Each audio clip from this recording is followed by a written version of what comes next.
Hello everyone. मेरी last video में मैंने आपको बताया था कि विटामिन ए, बी और विटामिन सी क्रीम्स और सिरम्स के स्किन में क्या बेनिफिट्स हैं, और तब मैंने आपको बताया था कि मैं इन तीनों विटामिन्स पे अलग अलग वीडियोस भी बनाने वाली हूँ। तो इस वीडियो में मैं विटामिन ए के बारे में डिटेल में बात करूँगी। विटामिन ए रेटिनॉइड्स के फॉर्म में अवेलेबल है।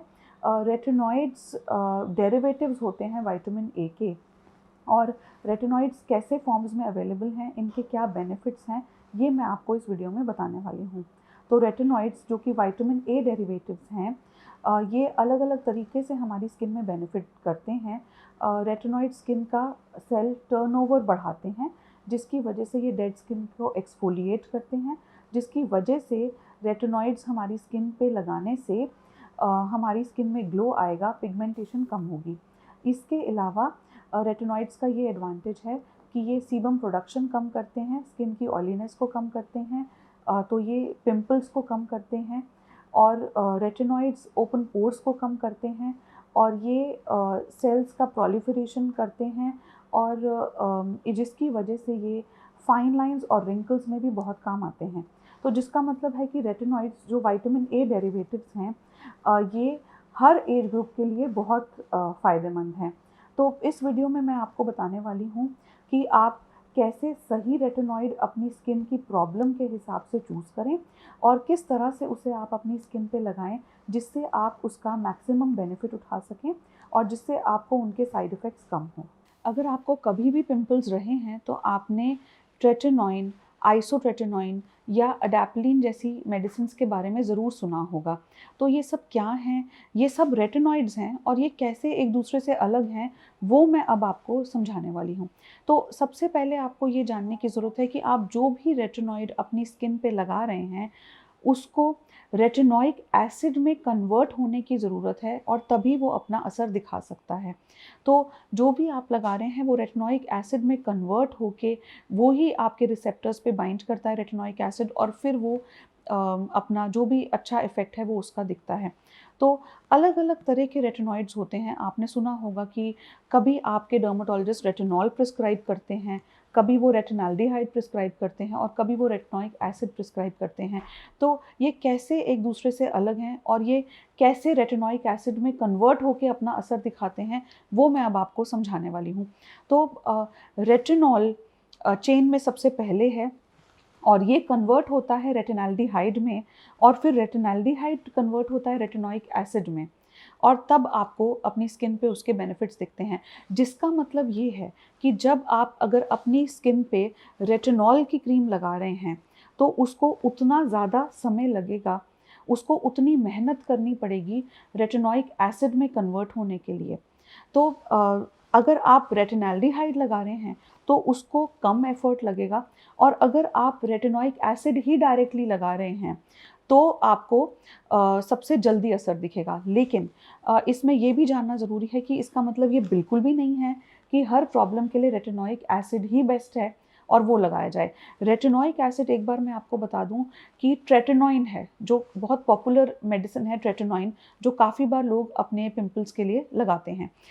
दूसरी चीज़ ये कि ये सब में कैसे फ़र्क है वो मैं आपको समझाती हूँ।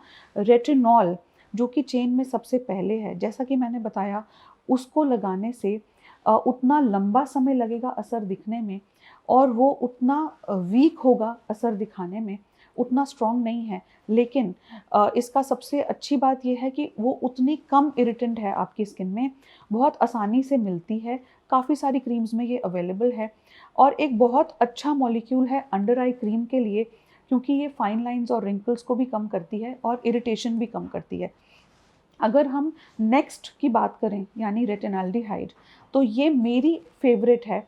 ऐसा इसलिए क्योंकि रेटिनल्डिहाइड को थोड़ी रेटिनॉल के मुकाबले कम समय लगेगा असर दिखाने में, और इसका इरिटेशन पोटेंशियल भी बहुत ज़्यादा नहीं है। लेकिन इसकी प्रॉब्लम ये है कि ये उतनी आसानी से नहीं मिलती। बहुत कम क्रीम्स में रेटिनल्डिहाइड मिलेगी, क्योंकि इसके स्टेबिलिटी के बहुत इश्यूज़ हैं। और फिर तीसरी है रेटिनोइक एसिड, जो कि बहुत रेडिली अवेलेबल है ट्रेटिनोइन के फॉर्म में। लेकिन काफ़ी बार पेशेंट्स आते हैं क्लिनिक में ट्रेटिनोइन लगाकर और वो बोलते हैं कि उनकी स्किन में बहुत ड्राइनेस हो रही है, रेडनेस हो रही है, इरिटेशन हो रही है। ऐसा इसलिए क्योंकि रेटिनोइक एसिड बहुत पोटेंट है, बहुत जल्दी असर दिखाएगी क्योंकि वो डायरेक्टली लग रही है, लेकिन वो इरिटेट बहुत ज़्यादा कर सकती है स्किन को। तो अब मैं आपको बताने वाली हूँ कि आप किस प्रॉब्लम के लिए कैसे चूज़ करें मेडिसिन और फिर किस तरह से उसका मैक्सिमम बेनिफिट उठाएं। तो अब हम समझते हैं कि रेटिनॉल, रेटिनैल्डिहाइड, रेटिनोइक एसिड, एडाप्लिन, इन सब में से क्या क्रीम किस चीज़ में ज़्यादा अच्छा काम करेगी। तो देखिए, रेटिनॉल और रेटिनैल्डिहाइड जो है वो इरिटेशन पोटेंशियल कम है, थोड़ा स्लो काम करती है और धीरे धीरे कोलेजन बनाएगी, इसलिए ये क्रीम्स ज़्यादा प्रेफर्ड हैं for fine lines and wrinkles. और ये अंडर आई की फाइन लाइंस के लिए और फेस की फाइन लाइंस में क्रीम्स में इस्तेमाल की जाती हैं। और जो आपका रेटिनोइक एसिड है, अडेप्लिन है, ये थोड़े स्ट्रॉन्ग हैं। ये ट्रेटिनोइन और अडेप्लिन ये पिंपल की क्रीम्स में दिए जाते हैं क्योंकि ये स्ट्रॉन्ग होने की वजह से जल्दी काम करते हैं। ये इनका थोड़ा सा इरिटेशन पोटेंशियल ज़्यादा है और ये जल्दी से सीबम प्रोडक्शन करते हैं, स्किन को ड्राई करते हैं और स्किन के बैक्टीरिया को किल करते हैं। तो ये प्रिस्क्राइब किए जाते हैं पिंपल क्रीम्स में। इसमें से भी जो ट्रेटिनोइन है वो बहुत ज़्यादा स्ट्रॉन्ग है, जैसा कि मैंने बताया कि काफ़ी बार उससे ड्राइनेस, इरिटेशन, रेडनेस होती है। तो ये दो तरीके से दिया जाता है। एक तो जब आपको कोई एक सिंगल पिंपल हो तो स्पॉट एप्लीकेशन के लिए ट्रेटिनोइन बहुत अच्छा काम करेगा क्योंकि वो अडेप्लिन से भी ज़्यादा स्ट्रॉन्ग है।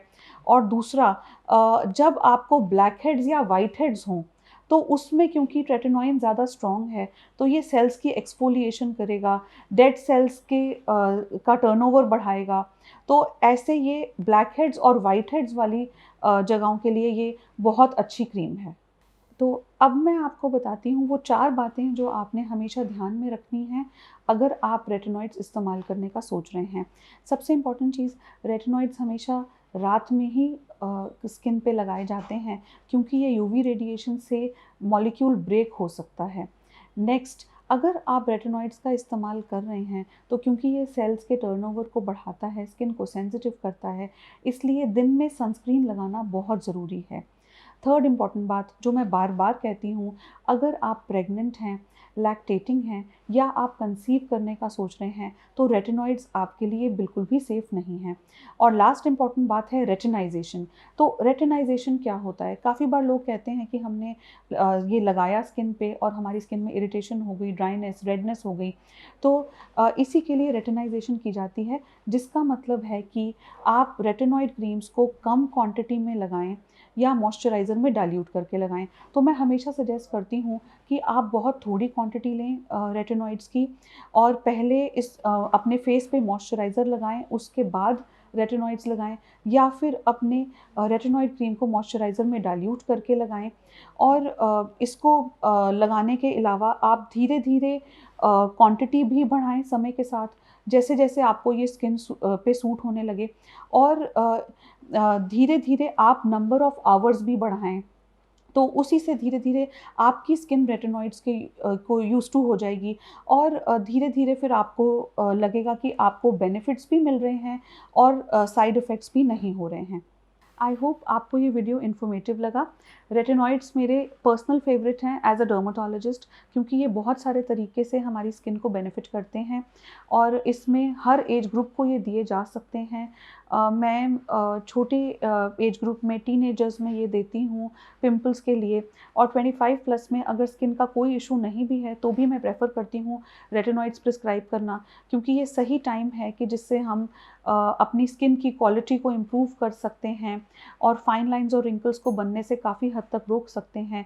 और रेटिनॉइड्स इस एज में प्रिस्क्राइब करने से स्किन का टेक्सचर इम्प्रूव होता है, सेल्स का टर्नओवर बढ़ता है।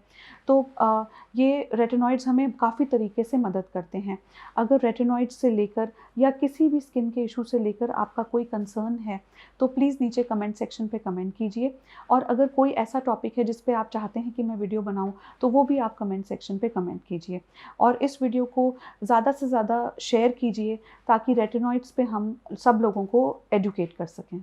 Please subscribe to our YouTube channel, which is Dadu Medical Center, and press the bell icon to get notifications on latest updates.